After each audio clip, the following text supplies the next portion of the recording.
Hello, everybody. Hope you're doing well. Today we're going to cover Chapter 7 Deviance and Control, Crime. Let's go and get started. Alright, so what is deviance? Deviance, well, a lot of people hear the term deviance or hear the word deviance. Really, what they think about is criminal. So, criminal activity, okay? Uh, Deviance or deviant behavior doesn't necessarily always mean criminal behavior or criminal activity. Deviance is simply any kind of behavior that goes against what we consider normal behavior. Okay, so once again, here we are talking about norms once again. So remember norms, and underneath norms are folkways, mores, and laws. Okay, so behavior that goes against established folkways, mores, and laws would be or might be considered deviant behavior. Okay. Um, Now, as far as what constitutes deviant behavior, it depends on the society that you belong to, because every society is going to have different standards when it comes to their norms, which would be, like I said, folkways, mores, and laws. Okay. But when people think of deviant behavior or somebody who's deviant, they think of somebody who stands out, somebody who goes against the grain sometimes, somebody who doesn't quite fit in. Okay, that's a very, I'd argue, a very classic interpretation of the term deviant. You know, the whole idiom, the black sheep, or the black sheep of the family is really what would be, right? But, what that means is there's somebody within the family who does not fit in, and what we mean by fit in is to the expectations of that family. Okay, not maybe something the person's doing might not be inherently criminal or inherently wrong or bad. It just goes against what the norm is, and that's really what it is when it comes to society. Okay, so deviant behavior is just behavior that doesn't go along with the norm. Doesn't make the behavior necessarily bad or wrong or any of those things. It just doesn't go along with what society considers to be normal. Okay, an example of that would be I'm trying to think of a good example as far as deviant. Well, we just talked about, right, with the gender, right? So, as a male, to walk around in a dress or walk around in a skirt might be considered deviant to some people, right? It's something that's outside of what we would consider to be normal behavior, okay? Um, I've had friends that are women that have shaved their heads, and they shave their heads just simply because they wanted to shave their head, and they got some pushback from some people. More often than not, surprisingly, it's pushback from family because family feels like they can sanction you, and but it's one of those deals where in our society, it would be considered normal for women to have long hair. Okay, that's kind of a standard. All right, that's something we consider normal. And think about it. As far as women that the majority of women that you may know, I could be wrong. Depends on the people you hang around with, right? Your social circle, but the majority of women have short hair, and majority of men have. Majority of women will have long hair. Majority of men will have short hair. And when you switch those, depending on the culture, it may be considered deviant. Okay, so something along those lines. There's nothing wrong with women having short hair or even shaving their heads. It's just not considered normal. Therefore, it would be considered deviant.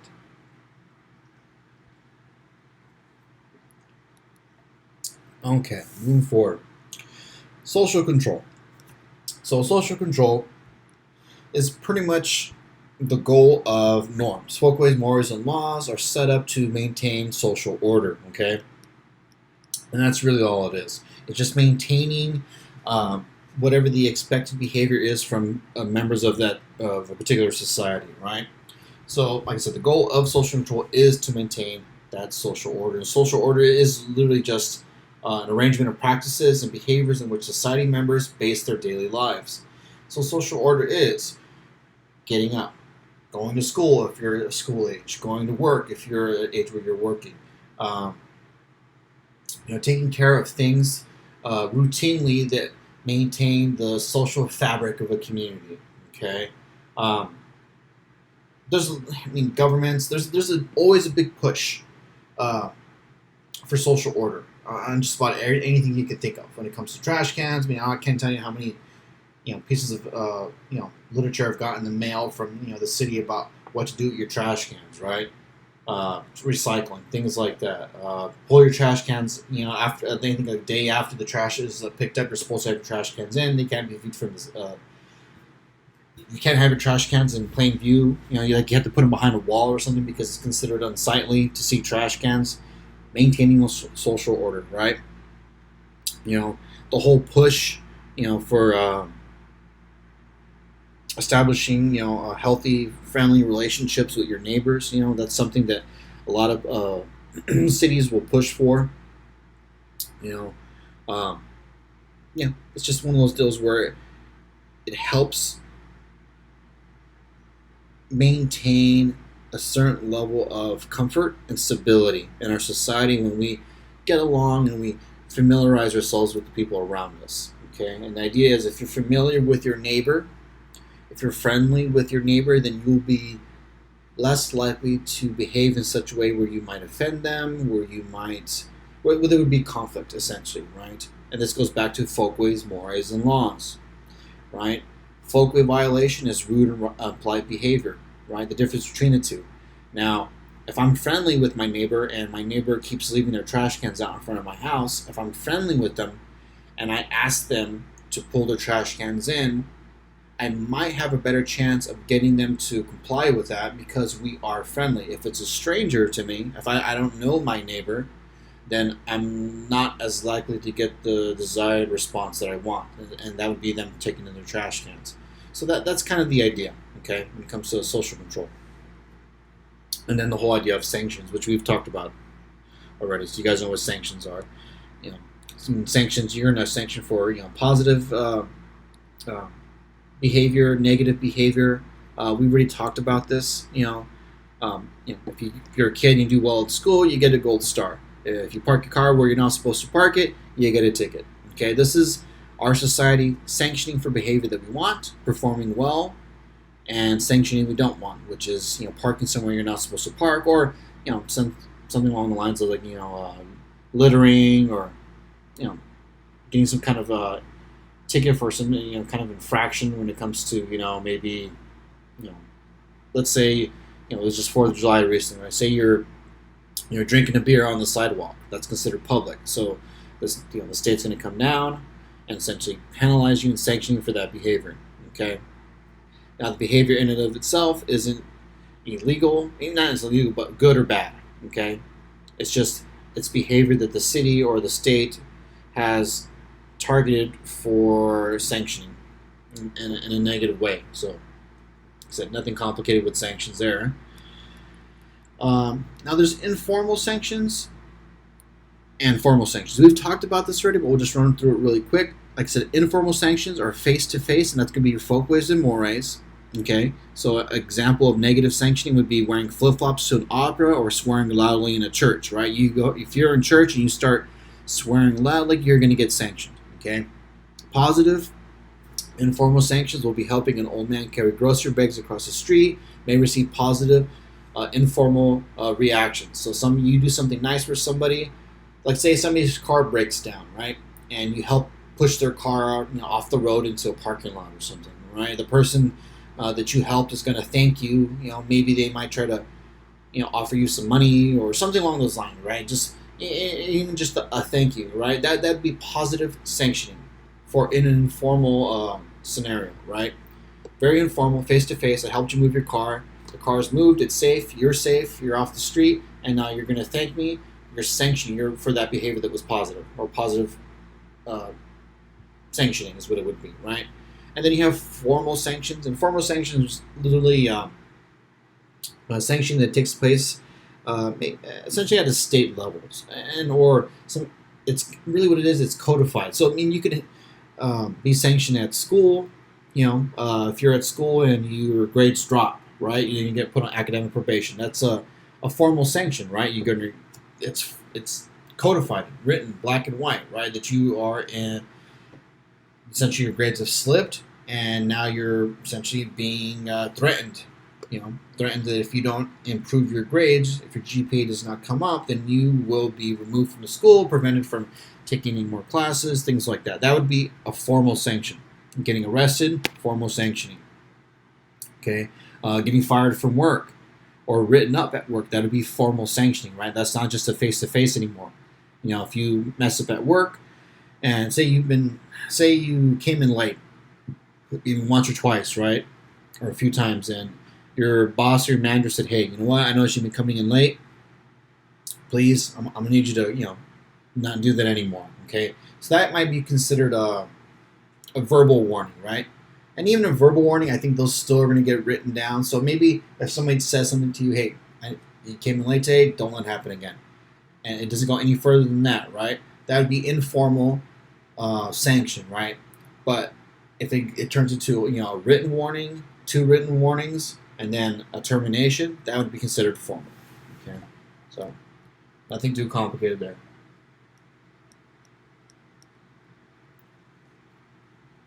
All right. So why does deviance occur? Well, deviance occurs because, society, the world that we live in, and the way it's set up, it's almost impossible for it not to occur. Okay, we exist in such a way where we're so at odds with one another, culturally, expectations, things like that. I mean, think about the demographics here in Southern California. I mean, we're so different from one another. It's almost impossible not to kind of bump and push against one another, right? As far as views, okay, and what may be considered deviant and non-deviant behavior. Like I said, we can spend hours talking about this. So, how does it affect society? Well, since the early days of sociology, scholars have developed theories that attempt to explain what deviance and crime mean to society. And really what deviance and crime mean to society, and really the importance of it, is it lets us know who we are as a people, as a community, lets us know where we are as a community as far as what we will and will not tolerate as far as behavior. Okay? And that's really what it comes down to. Durkheim, or Neil Durkheim, essentially argued that deviance is an essential part of our society. Okay? And it's essential because, like I said before, it helps us determine who we are as a society, as a community, as a people, right? What we will tolerate as far as behavior and how we punish that behavior shows not only our community but other communities where we're at. And what I mean by that is, I'm trying to think of a good example of something that recently might be considered deviant at one point and then not deviant the next. I mean, historically, we think we do today. Actually, we do it today at a level I don't think we haven't seen before. So, in the image at the top, you have an individual who's in a stockade, right? So essentially, this individual deviated in some way, shape, or form within this community, and he was essentially confined in the stockade, right, for X amount of hours or days or whatever, however long they'd keep him there, right? And this was done in the view of the public, right? So essentially, what this does is punishes the individual, right? Physically, he's restrained. Psychologically, there's the shame component, right? Shaming is very, very important when it comes to sanctioning. Okay, so there's a shame component. And once he's shamed, then he will be released and allowed to come back into the community, right? Hopefully there's not too much stigma attached to whatever it is that he did. But the idea is everybody sees this man being punished. Everybody knows what this man did. So let's say this man stole something, okay? And that's why he's in the stockade there. He stole something. He's going to be punished for it. And everybody knows what happens when you steal something. This is the punishment for it, right? It lets everybody else in society know what the punishments will be for certain behaviors or infractions. And it also lets everybody know that stealing is wrong. It reinforces that, right? That idea, that concept that stealing is wrong, okay? And that's kind of what Durkheim was arguing, right? Durkheim argued that that deviance was functional or is functional in society because it does challenge people's present views. Okay, so at the bottom there we have a kid, and this has been a big thing as of late. Let's say the last couple of years, parents publicly shaming their kids for whatever it was their kids did that was wrong. Right, so there's got this kid here with the sign saying, "I'm a bully. Honk if you hate bullies." Okay, so we're not going to talk about whether this is the right thing to do or the wrong thing to do. That's another topic. I'm not going to go down that rabbit hole because I definitely have views on that. I'm sure you do too, as far as whether or not it's okay to publicly shame a child. But that's the idea, though, right? The idea is that we in our society feel that bullying is the wrong thing to do, and we're going to go ahead and punish individuals who are bullies. Okay. So, like I said, Durkheim argued that deviance is just part of nature. It's part of the kind of push and pull, checks and balances when it comes to our society. Okay, we're going to go ahead and be lenient on some behavior that we really not concerned with, and then we're going to come down really hard on other behaviors that we are concerned with, right? And something along the lines of bullying or stealing might be one of them. Like I said, public shaming. And public shaming right now, like I said, is big. Really big. And what I'm talking about is like social media accounts.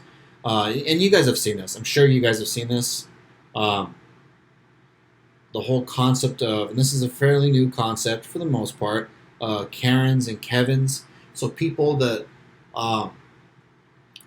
and not just them, but just people in general. There's not one part of the day where you're out in public and you're not on video in some way, shape, or form, either on somebody's cell phone or security, surveillance videos, or those things will get audio as well. So just remember, when you're walking around anywhere other than inside your house, you can pretty much assume that you are being monitored, surveilled, okay? That you're on video in some way, okay?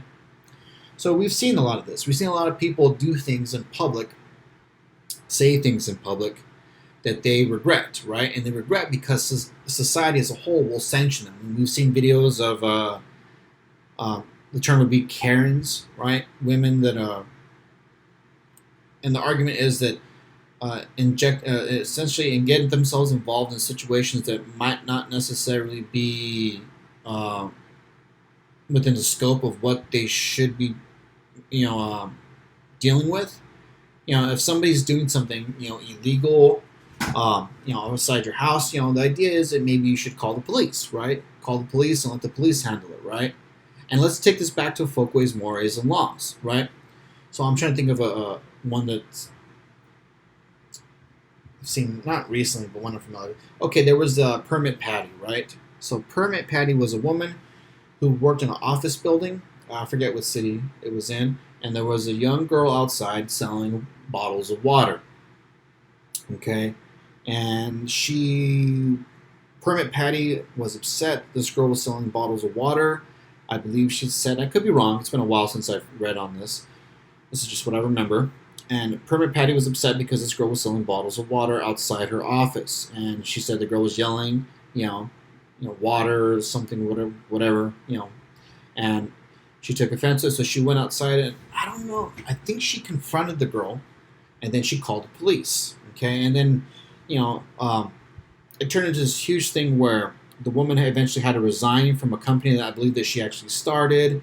On social media, she was attacked. There's now all this concept of doxing now, where people will go ahead and post your personal information online.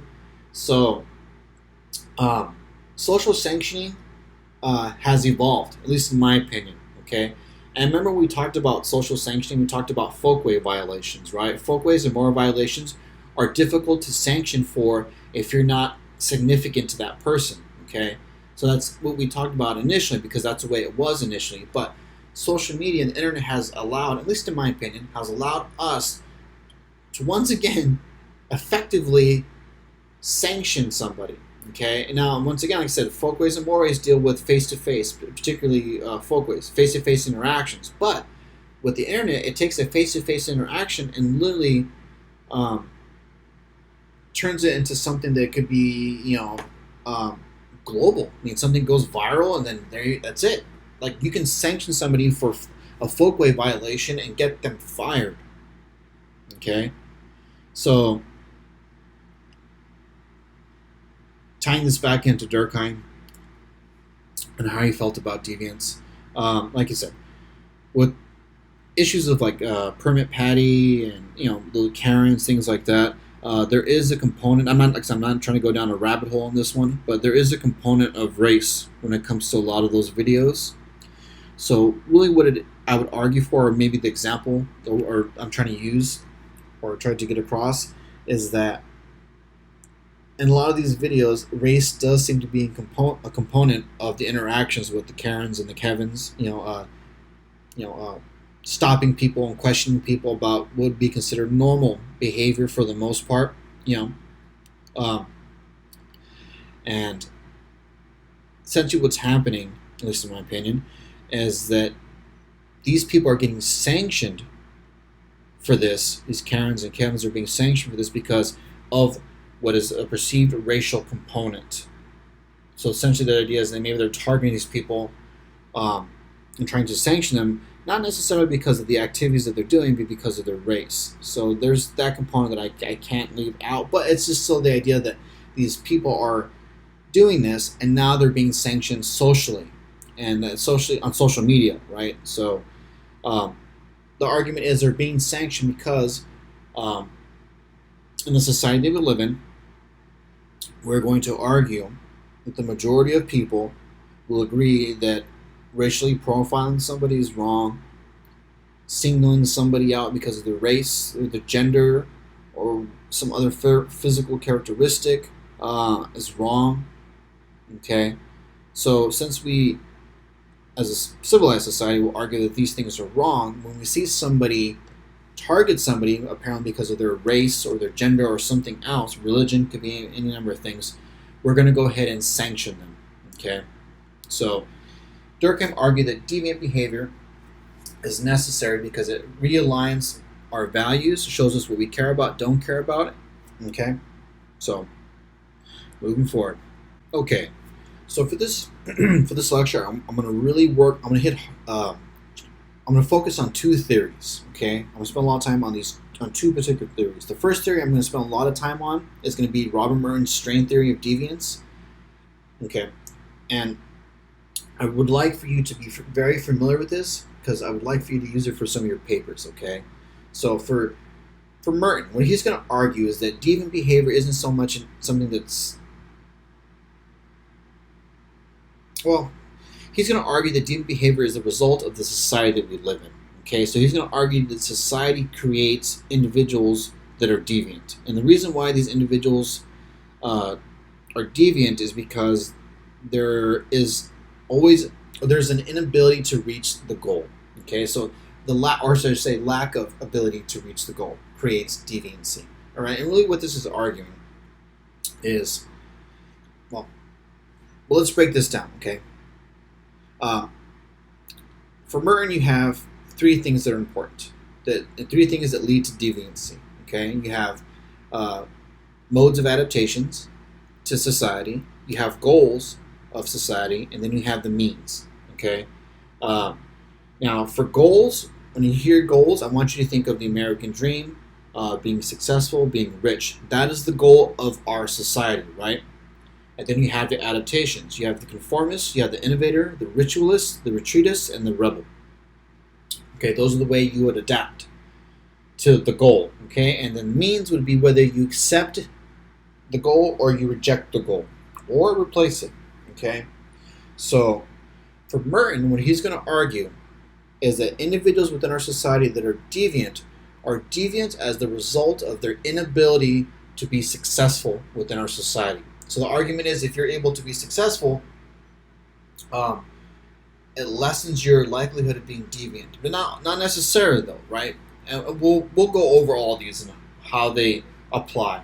Okay, I put this up because I wanted you to hopefully use this for your papers, and hopefully this kind of helps you keep them in check, or keep them organized, I should say. Okay, so the first mode of adaptation Okay, so the first mode of adaptation we're going to talk about would be conformity, or the conformist. Okay, so the conformists are individuals who choose, well, to conform to a certain extent and not to deviate. And what that means is that they choose to pursue the goal of the American dream, a middle class life, and they will pursue that goal through legitimate means.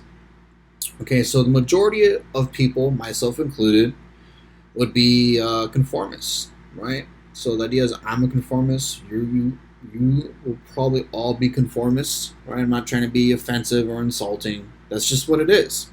I'm a conformist. You're a conformist. And the reason why we're conformists, or could be labeled as conformist, is because we choose to pursue the goal that society has for us, American dream, right? Middle class life.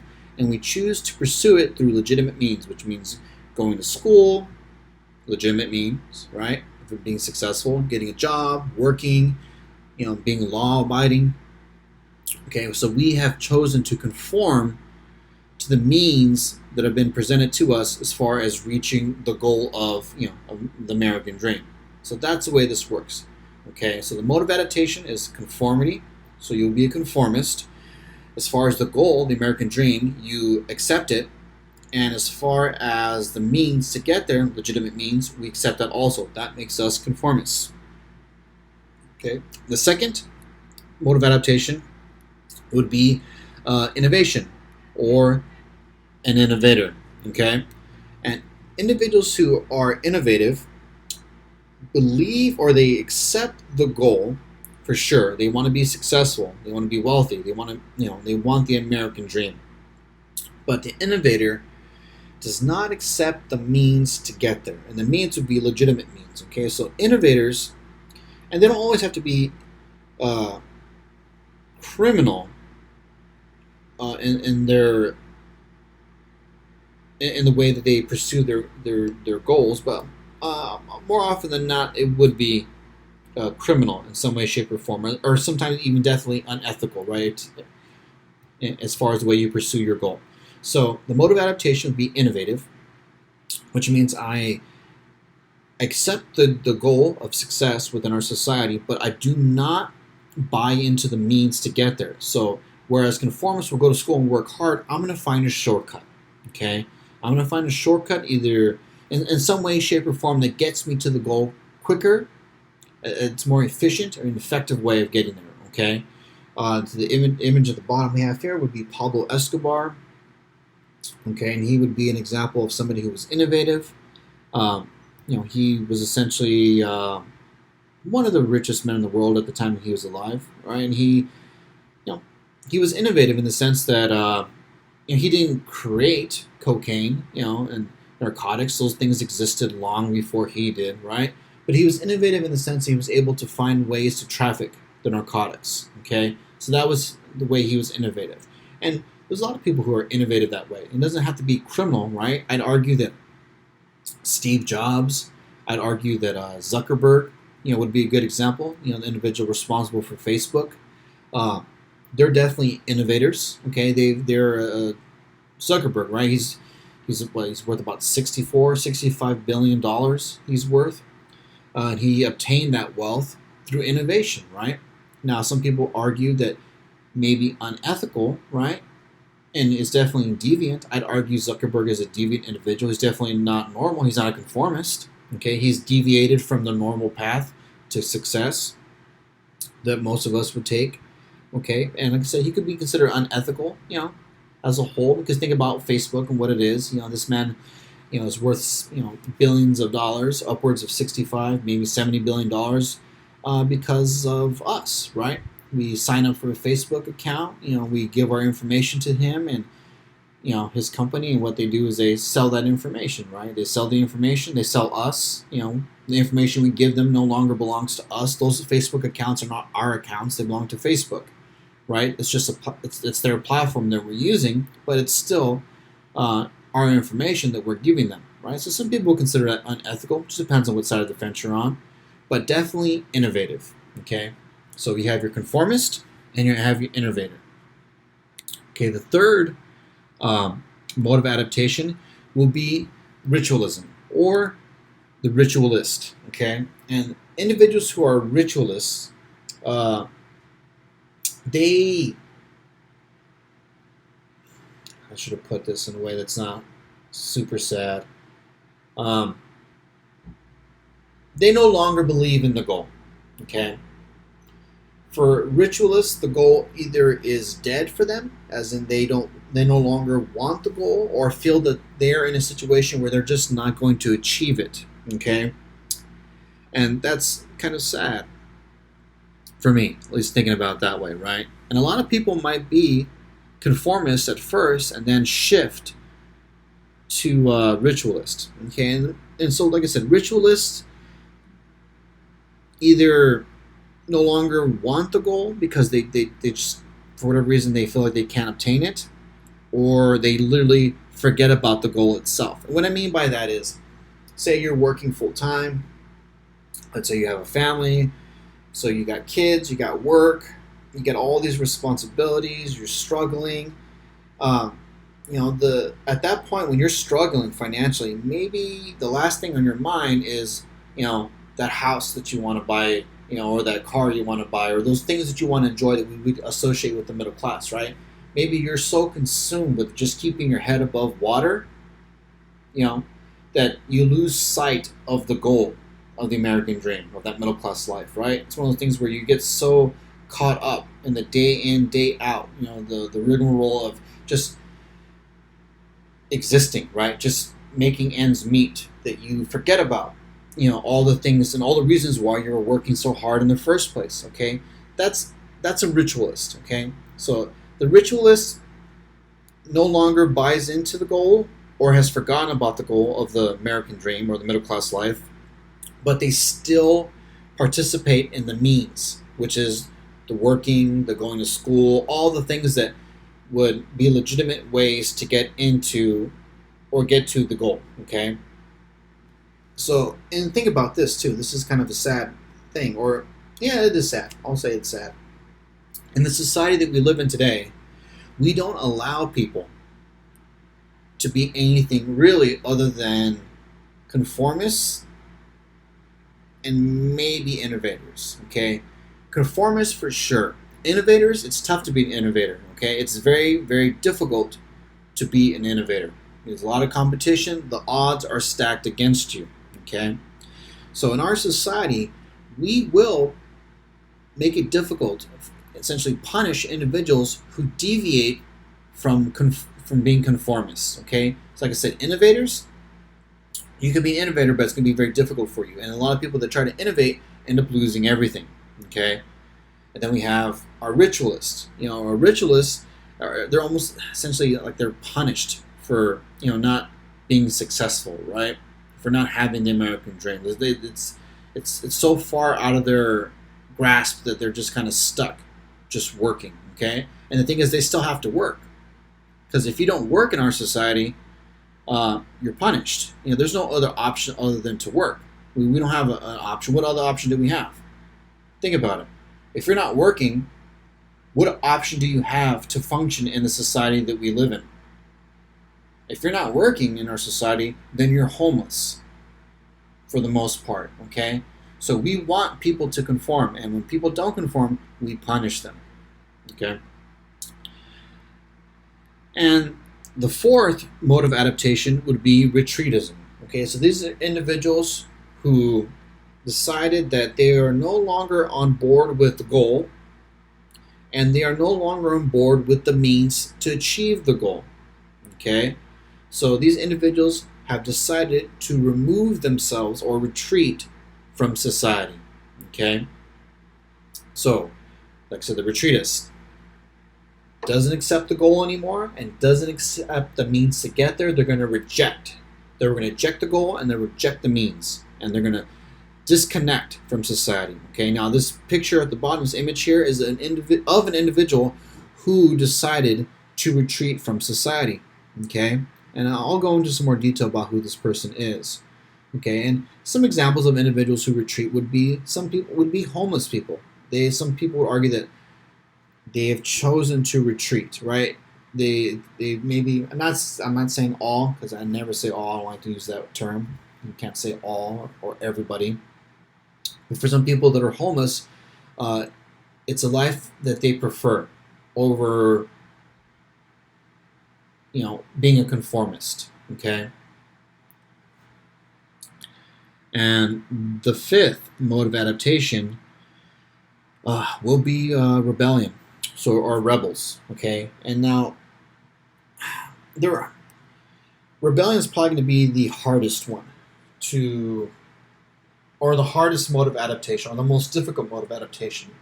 Um, it'll come with the most severe sanctions, at least in my opinion. Okay, so rebellion is, not only do you reject the goals of our society and reject the means to get there, the legitimate means to get there, it's more than that. You're not just rejecting them, you want to replace them. Okay? So if I'm a rebel, what I want to do is, I have an issue. So essentially, I have an issue with the American dream.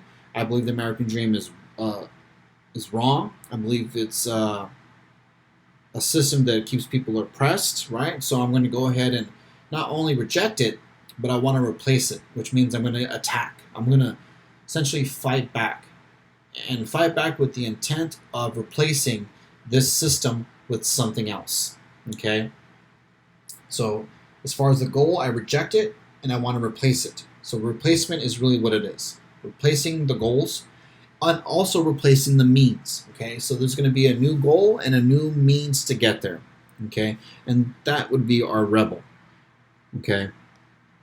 Now, this individual here on the bottom left, this is an individual who at one point in his life, I argued, was a conformist. Okay? And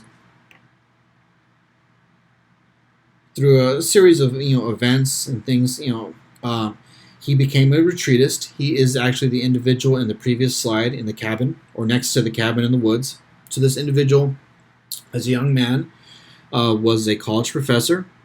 He was, I believe, doctor. I believe he was a doctor. I'm not 100%. I believe he got a doctorate in mathematics. Okay?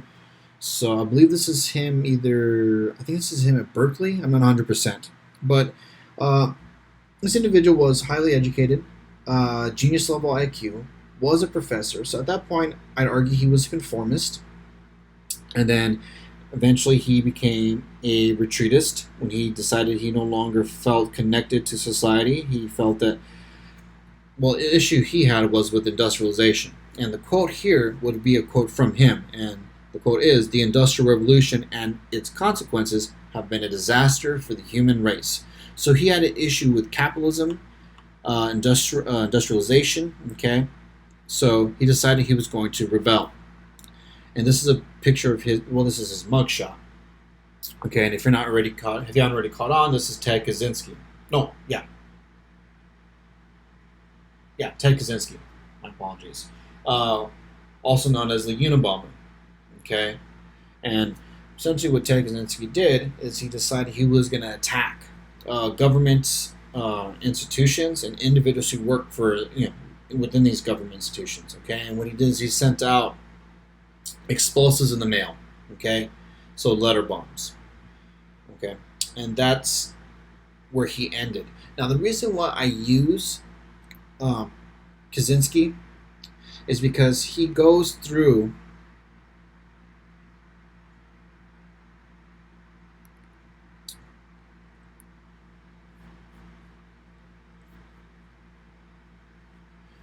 the reason why I use Kaczynski is because he goes through Merton's strain theory of deviance, the adaptations, very well. Okay, and a lot of people can actually. So let just bear with me on this, right? So Ted Kaczynski, at one point in his life, he was a conformist. He was college educated. He was a professor, which means that he accepted the goals of society and he accepted the means to get there. Okay, so he was here as a professor, and then here, right? Because he accepted that was the legitimate way to be successful in our society. And I'd argue he never reached. He was never an innovator. Okay, So Kaczynski, and with the being a mathematician, essentially being a genius, right? I argue that he could have used his skills as a mathematician to develop something along the in some way, shape, or form that could have made him a lot of money. Okay, so he could have been uh, what I argue an innovator, but it looks like he skipped innovation. So he skipped innovation and he went straight down to ritualism. Okay, so maybe he was working at the university and he started to have issues with the university, started having issues with society, so he started rejecting. So he rejected the goals of society, but he was still working as a professor, right? He hadn't given up yet. So if he's still working as a professor, still kind of dealing with society, then you would say he still accepts the means, but he rejects the goal. Okay? And then we drop down here to retreatism. Now, that picture of him in the cabin in the woods, that is him rejecting the goals and him rejecting the means. Okay, he's going to retreat. He's going to go live in the woods, be away from people, be away from society as much as he can. Okay, and he could have stopped there, but he didn't. He decided to rebel, and he decided he wanted to replace the system that we have in our society, our capitalist system, with something else. And really, what he wanted was a more communist type utopian society. Okay, what he wanted was the world to go back to a pre-industrial society, a rural agrarian society, because he believed that was the best type of society and environment for us. Okay, so wanted to replace the society that we have with something else, and he wanted to replace the means to get there, right? So the goal would be rural and agrarian society. That's the replacement. And the means is no longer working, going to school. The means would be replaced by learning how to be a farmer, okay? And that's the way he would set this up. That's the way you would use Martin's strain theory, okay? So it can apply for us too. I'll use myself as an example. Me, I'm all right here. I'm all conformist, right? As much as it pains me to admit it, I am a conformist. I accept the goals because I do want a middle-class life, and I accept the means because I will not do anything illegal to get there. Okay, I'm going to go ahead and get my middle-class life through legitimate means by, going to school, working, saving money, jumping through all the hoops that society says I have to jump through in order to be a successful person. Okay, I am not innovative. Okay, it's not me. Ritualist. Not there yet because I still accept the goals, but so I'm not a ritualist. Retreatist, I've thought about it. I thought about what it would be like to go ahead and live in the woods, right? But I haven't done it yet, so that means I'm not a retreatist. And rebellion, like I said, that's not going to happen. The thing with the rebels is it's a dangerous game to be a rebel, right? Because it's a 50-50 kind of situation, right? If you choose to rebel against a state or a government, you're either going to be successful in your endeavor to, replace the goals and the means, or you're going to fail. But what does it mean to fail, though, right? If you challenge a government, you challenge in that way to rebel, and you fail, it could mean you spend the rest of your life in prison or you're executed. Okay, so rebellion is a very difficult mode of adaptation, I guess, to adopt. All right. Okay, so moving forward. All right. I'm not going to spend too much time on social disorganization theory. Not because I don't think it's a good theory or concept. It's just because it's not very detailed. Right? There's not a lot of depth to this concept. Essentially, all it's going to argue is that crime or criminal or deviant behavior is more likely to occur in communities with weak social ties, in absence of social control. And really, I could be wrong. You can definitely argue with me about this. And when I hear social disorganization, then really what I hear is inner city communities. that's what I hear, right? So the idea is if you live in an inner city, an urban area, you're much more likely to engage in deviant criminal behavior because those communities have weaker social ties and social control. So that's pretty much what it's arguing. Okay, so the closer you are to urban center, the more likely you are to be deviant. Okay, so not a lot of depth there, right? Like the other concept we just covered. Okay. Conflict theory. All right, so conflict theory by C. Wright Mills is just going to argue. He's going to argue that there's a group of individuals that he calls the power elite, right? And what the power elite would be the 1%. Okay, that's a term that we're familiar with, the 1%, right? The 1% of the population who controls more than 50% of the nation's wealth, right? Those are going to be the individuals in our society who are powerful enough to control their lives and the lives of everybody else. Now, what he's going to argue is that the power elite, okay, or the individuals that run our country or our governments, are in a position where they can dictate what is deviant behavior and what is not deviant behavior. And like I said, deviant behavior, just reminding you, deviant behavior the act in and of itself isn't right or wrong or good or bad. It's bad because we've labeled it as bad. It's bad because as a community we say that it is bad. Okay, so an example, right, of the power elite. Okay, so to the right there is an image. The number of cities that have banned sleeping in vehicles has increased 119% in just 3 years. Okay, so the powerful elite or the power elite have decided to essentially attack or go after individuals that are homeless, is what I would argue. Right? So we don't want homeless people sleeping in their cars. So what we're going to do is take a behavior that in and of itself is not deviant and make it deviant so that we can go ahead and sanction formally against it by writing, citations, maybe even arrests, things like that. Okay? So that would be an example of conflict theory and how it applies to deviant behavior. And really what it is individuals that are at the very top, the bourgeoisie, as Marx would call them, are in a position to label behaviors that aren't inherently good or bad, or right or wrong, label them as such wrong because it serves in their best interest. Okay? So that would be the example or what of how conflict theory essentially labels certain behaviors deviant.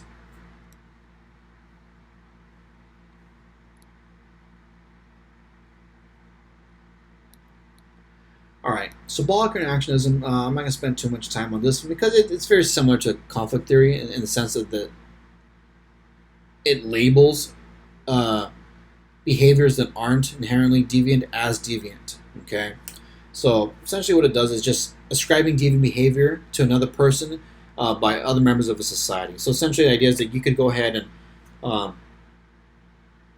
label a particular group within our society as one thing to essentially target them. So I guess an example of that would be like I think I used the example before with Hillary Clinton, where she labeled young black males as super predators. That's a very difficult label to shake. It really is, because essentially what it does, and it wasn't just Hillary Clinton, it was a whole administration that did that. And the only reason why I used Hillary Clinton because it was something that we used in the 2016 presidential campaigns. It was all over the news. So if you just type in super predator and Hillary Clinton, it'll bring it up. Like I said, I'm not trying to target Hillary Clinton. It was a bunch of people that did this on both sides, right? That labeled young black minorities as super predators, right? And like I said, this is just a label that's going to be used to exert some kind of force or control over a population, right?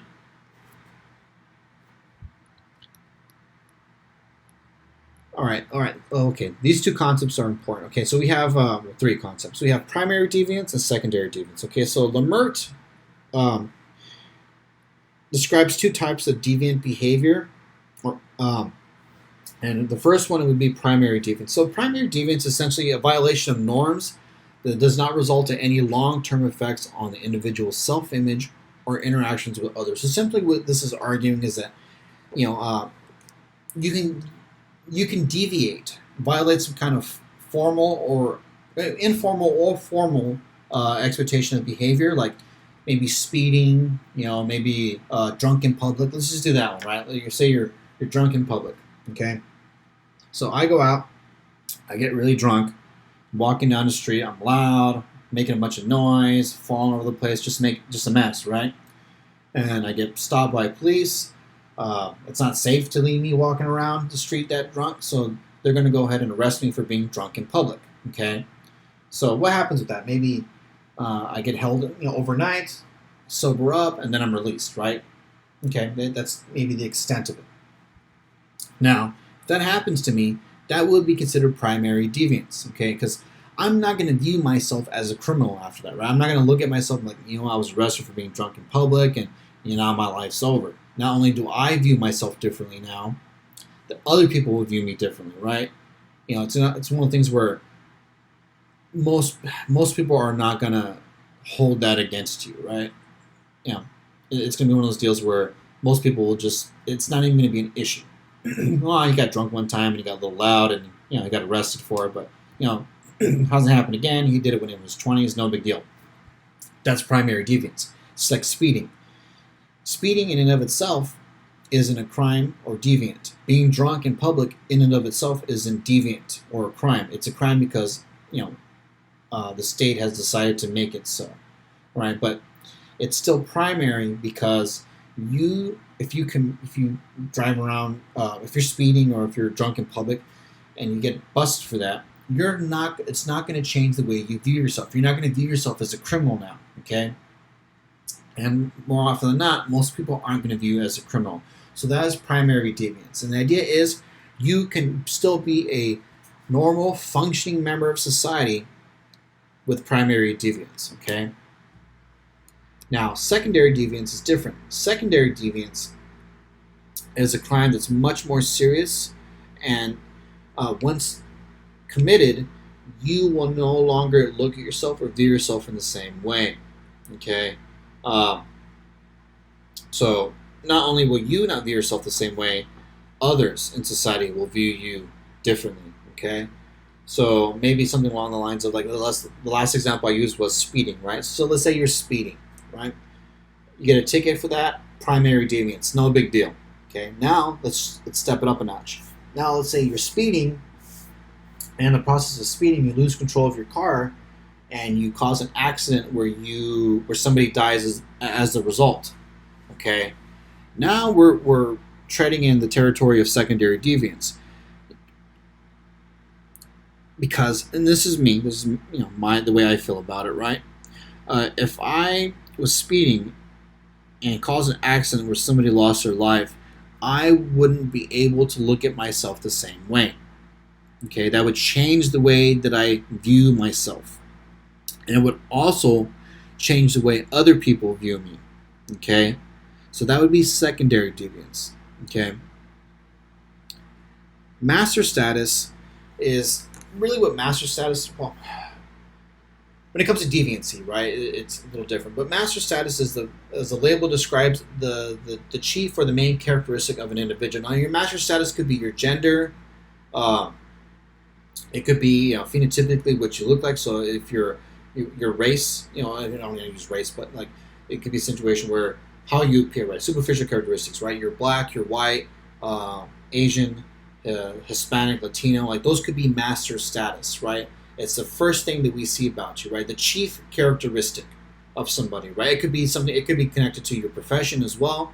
You know, if I'm a police officer, okay, and I got my uniform on, you know, at that point, my master status is police officer, right? If I see a police uniform, it doesn't matter if it's a male or a female in that uniform.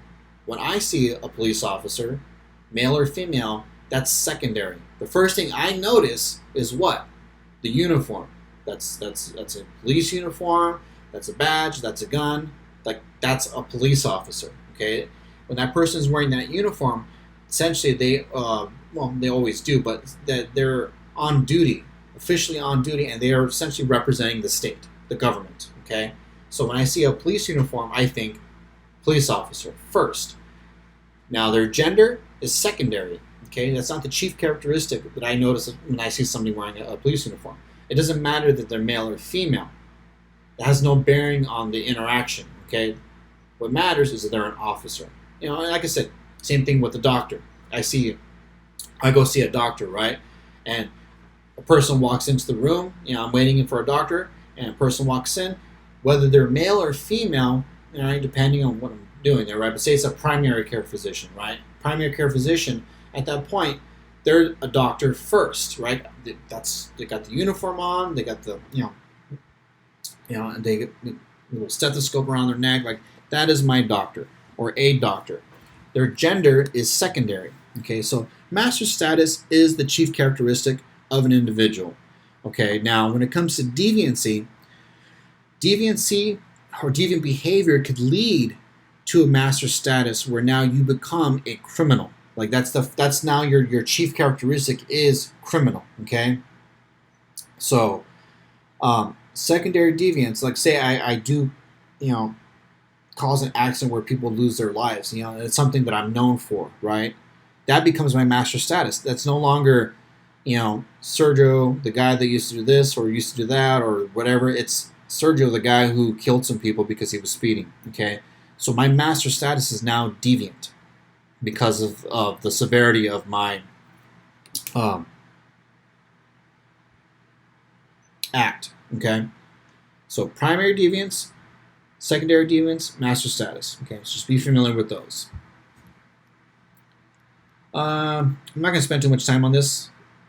Once again, I just don't think there's a lot of depth to it. Essentially, all Sutherland is arguing for when it comes to differential association is that people who associate with individuals who are deviant will be associated with those deviant individuals. Okay, so essentially it's the idea that if you hang out with people, let's say, example, gang members, right? Let's say you grew up in a neighborhood where there's individuals who are gang members. If you hang out with those gang members, eventually what will happen is you'll start to behave like a gang member, is kind of the idea, right? The idea is that you're going to learn how to be a gang member. You're going to learn how to function within that society, within that group, because of your proximity to them. Okay, so that's just really all it is. Okay, essentially it is just you are the company you keep, right? If you've ever heard that. So I'm not going to spend too much more time on that. Okay, this is something I'm actually going to spend a lot of time on. This would be the second concept or theory that I really want you to focus on. And why I chose these two theories and concepts is because they're different in the way they approach deviant behavior within society. Now, Merton's strain theory is going to argue that people are not so much inherently deviant. They're deviant as a result of their failure to reach the goal, right? We talked about that goal. So the idea is, if I can't reach the goal and become successful, I deviate in some way, shape, or form. Okay? So he's going to argue that the standards that society has for us is what creates deviancy. Okay? Now, Hershey is going to argue for the opposite. Hershey is going to argue that most people are inherently deviant. Okay? That's something that's almost ingrained in us. And the reason we do not deviate is because of our social bonds. So the argument is that people are inherently deviant, and the only reason why somebody will not deviate is because they're connected to at least one or all four of these social bonds. So I'll go over what the social bonds are, but there's four of them. There's attachment, commitment, involvement, and belief. Okay? So the first bond or social bond will be attachment. And what this is going to argue is that people do not deviate because they have attachments to significant others. Okay, so really, it's not a very complicated concept, but I like it because you can work it. We can have a conversation about this, right? So the idea is, your parents. Let's just use your parents' example. Your parents should be significant to you, which means their opinion of you should matter to you. Okay. So if I'm attached to my parents and their opinion of me, it will keep me from deviating. Okay, if you're married, right, same thing. Your spouse, hopefully, right, if you're married, hopefully your spouse is significant to you, right? At least significant enough where you're gonna, listen to what they're telling you, and that you're gonna be afraid to disappoint them. And that's really what it comes down to, right? If your attachment means you're attached to somebody significant and their opinion of you matters, and you behave yourself because you do not want to disappoint them. Okay. Now, if you're a stranger to me, once again, like Folkways Moors, and I don't. If you're a stranger to me, you're not going to be able to sanction me. So this is a type of sanctioning. Okay, like self-sanctioning is really what it is. I do not want to disappoint my loved ones. They are significant to me, so I will behave myself. Okay, attachment. Okay, the next. Next social bond is going to be commitment. Now, when you see commitment, I want you to think of investment, because really that's what this is. You're committed to maintaining your investments.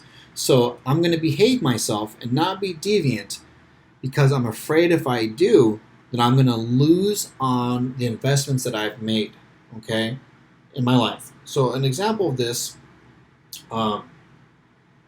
would be like marriage and family and work. So the reason why I have, and for some of you may be familiar with this individual in this image here, this is Anthony Weiner. Okay, Anthony Weiner was a mayor, I believe, pretty sure was a mayor.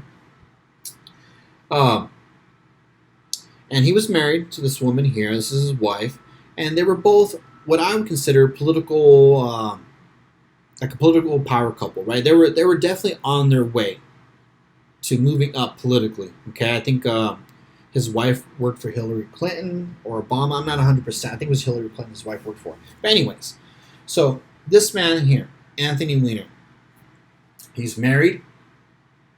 He's got kids. He has a political career.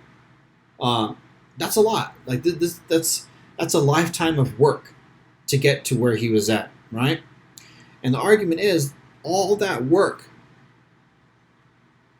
all that commitment, all that investment in his life should be enough to keep him from engaging in deviant behavior. Okay? That's the argument. Now, for Anthony Weiner, it didn't, unfortunately. Okay, so Anthony Weiner had a problem with sexting, among other things, and sending what I consider, and a lot of other people consider, inappropriate photos. The idea is commitment and investment. Anthony Weiner should have been invested enough in his life to prevent him from sexting and sending out photos. Okay, because if he was caught and found out, he would lose his wife, he would lose his political career, lose his family, and essentially be shamed and shunned by society. Okay? Now, what commitment is going to argue is that that should have been enough to keep him from doing that, right? The fear of losing out on the investments that he made in the life that he had should have been enough to keep him from doing all that. And it wasn't. Right? It wasn't. He decided to keep going, and he lost everything. But that's the idea with this, though. This social bond. It's not that you're connected to your wife. It's not that you're, it's one of those things where I'm not gonna. And this is horrible. This is gonna sound really horrible. So for Anthony Weiner, he may not have, if he was invested in his life and didn't send out those pictures and wasn't sending out those, text messages, it wasn't because he cared and loved for his wife. It was because he was afraid of losing his investment. And that's really what this social bond is going to argue for. It's not really focusing on right and wrong, good or bad. It's focusing on fear of losing your investment. Okay, so really what it comes down to is, I'm married. Let's say I'm married, and I want to cheat on my wife, right? And I don't cheat on my wife because I love and care about her. That would be attachment. Okay? Now, if I don't cheat on my wife, and I want to, but I don't, because I'm afraid if I get caught, I'm going to get divorced. I'm going to lose, X amount of things in a divorce. I'm going to lose I'm going to lose monetary things. I'm going to lose things that I invested in. That would be commitment. And I know it sounds horrible, to think of it that way, but that's an example that I can come up with, right? The idea that you're just afraid of losing what you have invested in, and this is something that we do, with our loved ones. This is something we see, with let's say, like with the athletes, right? Like in school. So if you remember, being in high school, right?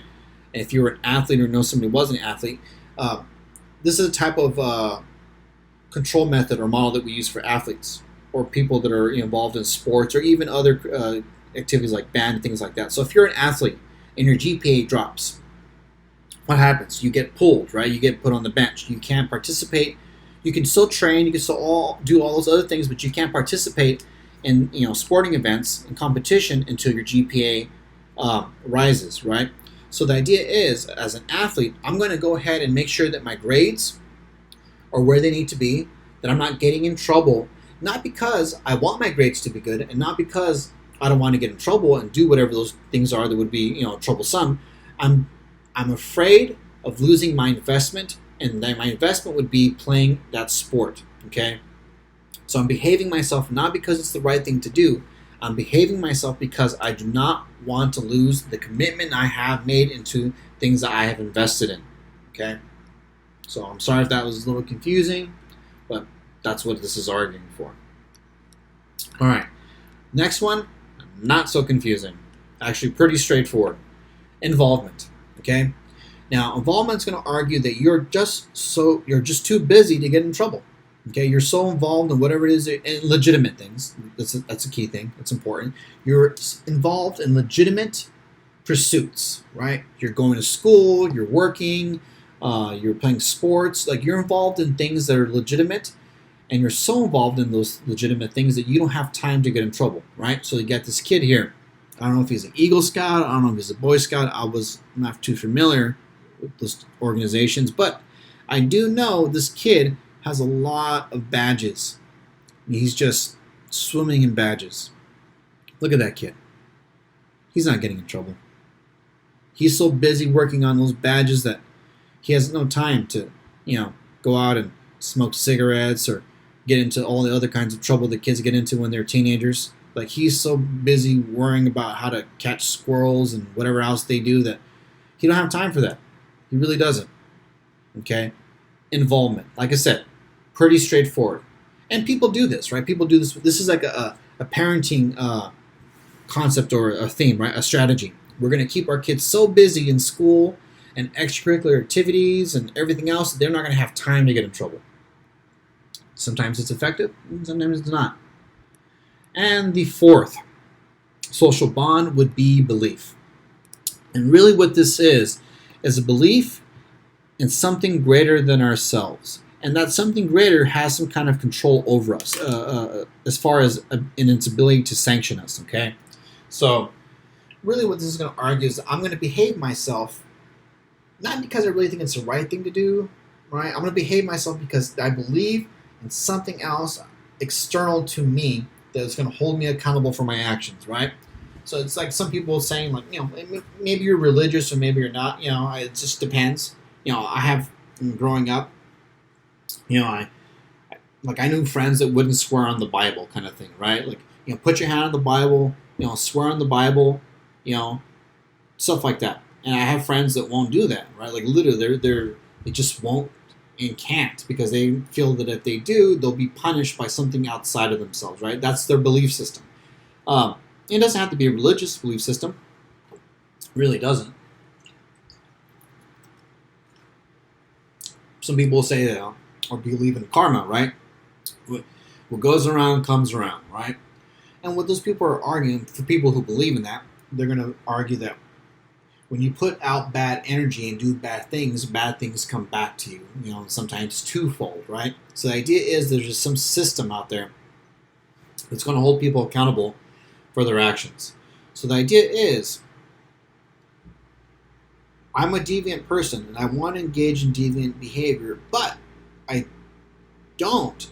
Not because I believe the behavior is good or bad or right or wrong. I don't because I'm afraid that there's something outside of myself that's going to hold me accountable. Okay? So, very important concept there. Now, the way this works is the more of these attachments or these bonds, or I should say bonds, more of these social bonds I have, the least or the least likely I am to get involved in any kind of deviant behavior. So the way it works, if I'm attached to my parents and I care about what my parents think about me, or let's just say like you're a high school kid, right? So you're a high school kid and you respect your parents, okay? That's attachment. So you have that bond, all right? And I'm an athlete, so I'm committed to playing sports, and I don't want to get in trouble because if I do, I'm going to get benched, okay? I'm involved in sports and school at a point where I don't even have time to get in trouble. And you add number 4. I come from a religious background. I believe in something outside of myself that's going to hold me accountable. So if that's me as an individual, I have all 4 of these bonds, which means I'm probably not going to deviate, okay? Now, let's say I have attachment, commitment, and involvement, but I don't believe in anything outside. Maybe, I don't believe in anything outside of me that's going to hold me accountable. I still have 3 out of the 4, and that's pretty good. Like that's going to be a pretty strong case for me, staying on the straight and narrow. Let's say, you only have attachment, okay?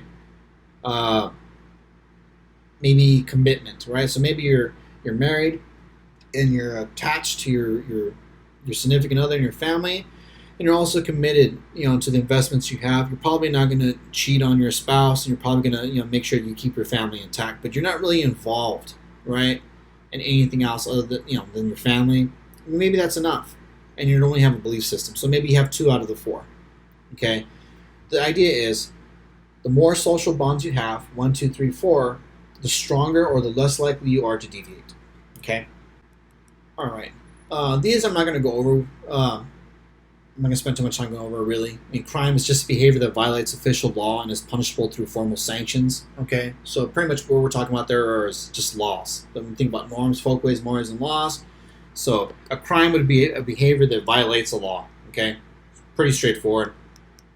And then you have types of crimes. I'm not going to go over these really for the most part. I mean, when it comes to crime and law enforcement, really the focal point for law enforcement is, are you hurting yourself and somebody else? That's a concern for law enforcement. And property. Okay, that's really what law enforcement's concerned with. Okay, and anything that has to deal with one of those 2 things. Am I a danger to myself and or others? Law enforcement cares about it. And property. Am I damaging property? Am I stealing property? Is something going on with property? The law enforcement is kind of concerned. That's kind of the scope of what they want to deal with or will deal with. Okay. And I'm not going to go into all the other ones. I'm not really going to focus on those. Those are just kind of the terms you guys should be familiar with. Okay. Same thing here. I'm not going to spend too much time on this. I don't think I test you guys on this. I'm more kind of focused on the theories. Okay. So you can just be familiar with those. And I'll put out the study guide so you guys will know exactly what I'm looking for.